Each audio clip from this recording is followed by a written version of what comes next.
This badge right here took part in one of the greatest automotive rivalries in the Philippines in the last decade. Back in the 2010s, there were only two top dogs, and the Montero was one of them.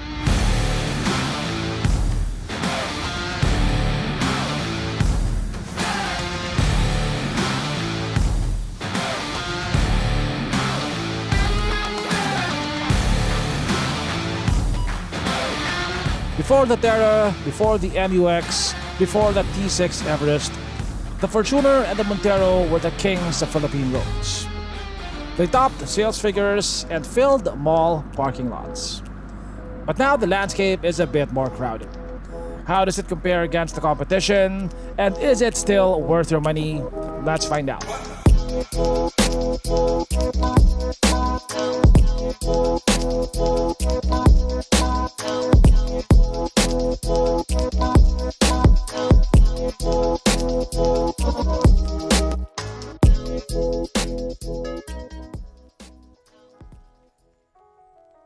This variant of the Montero that we're going to be reviewing is the Black Series. It's the most expensive 4x2 variant if you don't count the Rally Art, which is just a Black Series with decals and red accents. Although it's not the newest in its class, I think the Black Series is one of the better equipped 4x2 PPVs for the price. Now, since it's called the Montero Sport Black Series, you might expect a lot of blacked out accents on this variant, and you'd be somewhat correct. Like these wheels over here are the same wheels as the Montero Sport GT. They're also 18 inches, but these are finished in gloss black. The grille is blacked out. The insides of the headlights are also blacked out. But you still get these chrome accents over here, and you get plenty of chrome accents on the side. Like this side mirror over here is chrome. The door openers are finished in chrome, and you also have this chrome window accent over here. Now, I wish they went all out to the blacked out theme to give the name of the car more justice and to give it a more aggressive look. But it's not a bad looking variant, and unlike other blacked out variants in the segment, this is not just a regular Montero with a couple of blacked out accents. It has a spec sheet that's unique to itself. Now, the Montero has the most controversial looking rear end in its class, mainly because of these vertical tail lamps over here, which a lot of people don't seem to like.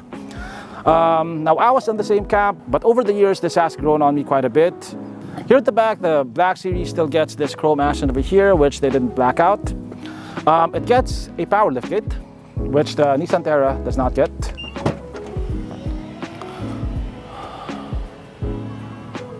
So in here, you have this much space, which is, I believe, more than you get on the Fortuner.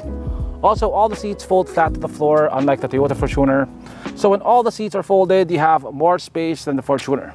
The thing is though, the process of folding the seats is a bit more cumbersome than its competitors. To fold the third row seats, you have to first pull on these over here, and that releases the bottom part of the third row seats. And then only then can you push the second row seats forward like so. Despite the extra steps required to fold the seats, everything folds flat. You get a nice square cross-section and 1,500 liters of space with all the seats down.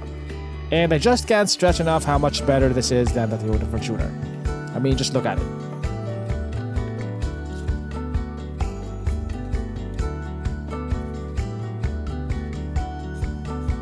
There is enough space here to fit our sponsor for today. Introducing the Atto Sport Mobility Scooter. The world's most innovative mobility scooter. It folds into a small suitcase size, and it has wheels so you can move it around like a trolley. It separates into two parts. It has leather seats and grips,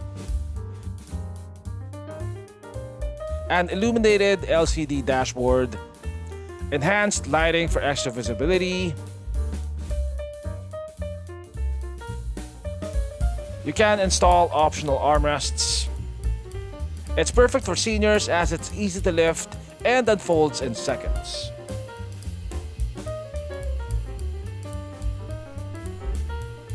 It has a maximum speed of 10 kph, shock absorbing flat free tires, high ground clearance, advanced braking system. Be free to travel anywhere, land, sea or air.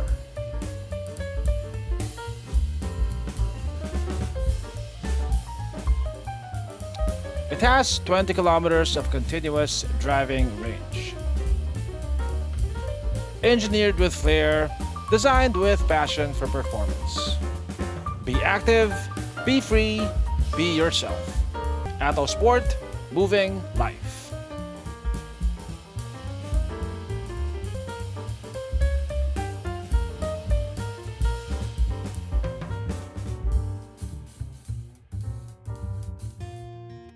Now, all variants of the Montero come with the same 2.4-liter, 4-cylinder turbocharged diesel engine.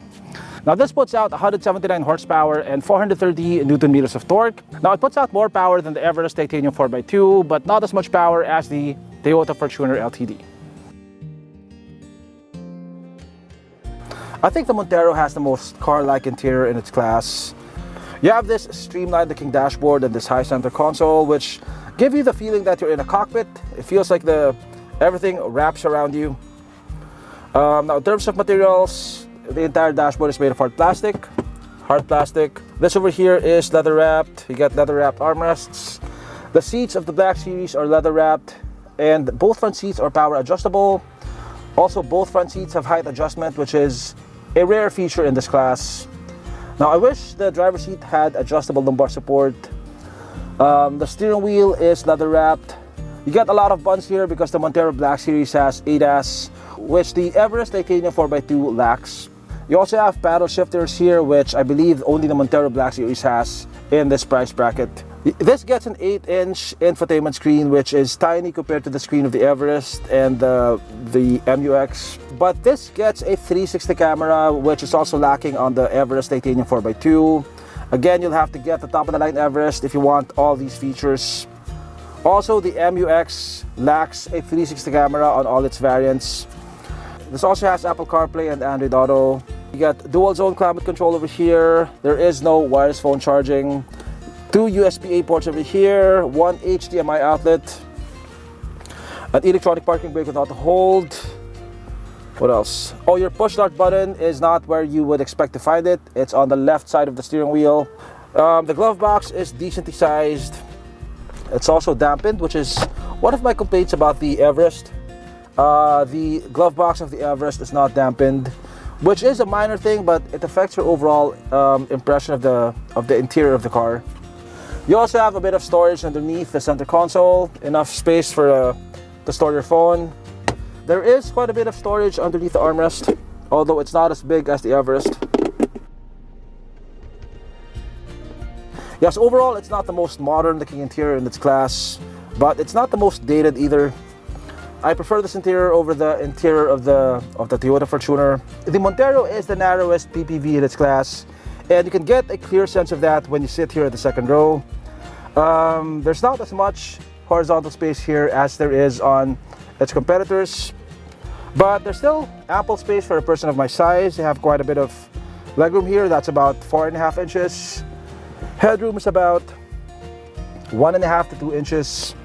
You get plenty of toys here though. You get this foldable center armrest with 2 cup holders. You also get an AC power outlet over there. Now the second row seats can be reclined, but you'll have to reach all the way here to recline it, which is not the most comfortable thing to do. But once you do recline it, you'll find that it actually goes down pretty far. You can actually sleep like this. Yeah, but one thing though is that the second row seats do not move forward and back, and that may affect your space at the third row. So let's check out how much space we have back there. Okay, so let's climb into the third row. Second row seat tumbles forward for easier access.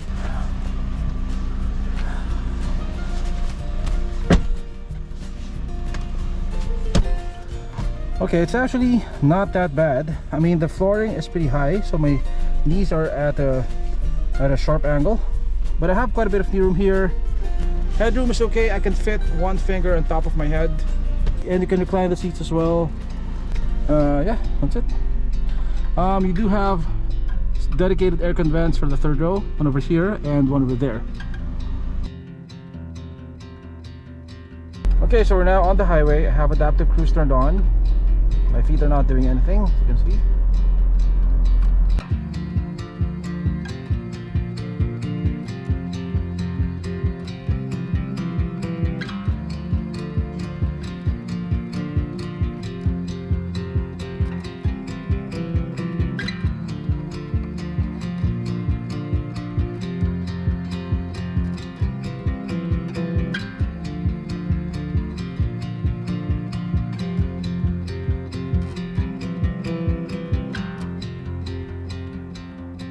The Montero Black Series is the most affordable PPV that comes with ADAS. Now, it doesn't have blind spot warning or lane departure warning, which are features that I can do without. It has the most important ADAS features, which are, I would say, adaptive cruise control and autonomous emergency braking. I think the adaptive cruise control of the Montero is superior to the Toyota Fortuner. The adaptive cruise of the Toyota Fortuner has a minimum speed of 30 kph, which means that you can't activate it below 30 kph, and it will deactivate below 30 kph. So you will have to manually step on the brakes below 30 kph. The Montero also has a minimum speed, but it's far lower than the Toyota Fortuner, and it will not deactivate below the minimum speed, so it can guide you to a complete stop. Okay, so yeah, there's a minimum speed, which is, I believe, about 15 kph, that's right. Okay. About 13 kph actually. Yeah, but once you have adaptive cruise enabled, it just stays engaged until you get to 0 kph. Okay, so I'm not gonna step on the brakes right now. The car should automatically stop on its own. So right now I'm not stepping on the gas, I'm not stepping on the brakes. The vehicle is automatically applying the brakes and applying gas on its own. Okay, so we should come to a complete stop right now. 31, 25, 23, 17, 14, 13, 8, 6, 3, 2, that's about. Okay, so we came to a complete stop. Unlike the adaptive cruise of the Toyota Fortuner, this will guide you to a complete stop. It's actually usable in city traffic like this. Among high-end 4x2 PPVs, the MUX LSE 4x2 has the best ADAS, as it has true stop-and-go adaptive cruise control. At second place would be the Montero Black Series. At third place would be the Toyota Fortuner. The Everest Titanium 4x2 lacks ADAS, only the top spec model has it. And the Terra lacks adaptive cruise control on all of its variants. Despite being the oldest in its class, it's not behind when it comes to driver assist features. The Montero does not have the most powerful engine in its class, but it's not really underpowered either. The Montero Black Series can do 0 to 100 kph in about 9.5 seconds, which is par for the course in this class, especially among 4x2 variants.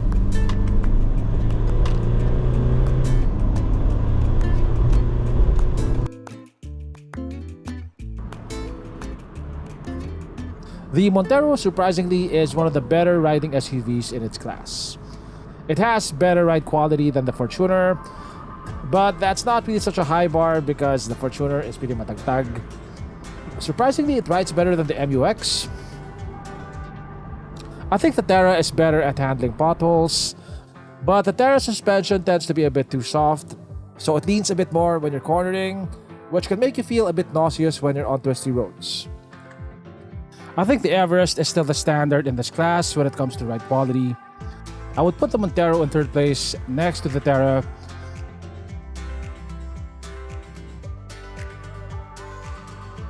It's difficult to compare the fuel consumption of different vehicles, as traffic conditions are never exactly the same.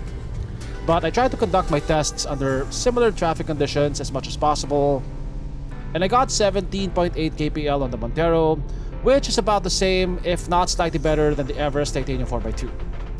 It is noticeably better than the Terra, which got 14.7 kpl, but not as fuel efficient as the MUX, which could easily do 20 kpl. Now, these numbers can change greatly depending on a lot of factors, but all these diesel PPVs tend to be quite fuel efficient for their size. So is it the best high-end 4x2 variant? It depends on what you're looking for. The Everest is the most refined in its class. The Terra has a really nice interior and is quite comfortable. The MUX is modern and has the best third row. The Fortuner has the most powerful engine. I think the Montero Black Series, though, has the best collection of features for the price, at least for high-end 4x2 variants. It has ADAS, a 360 camera, and a power liftgate, which a lot of its competitors lack.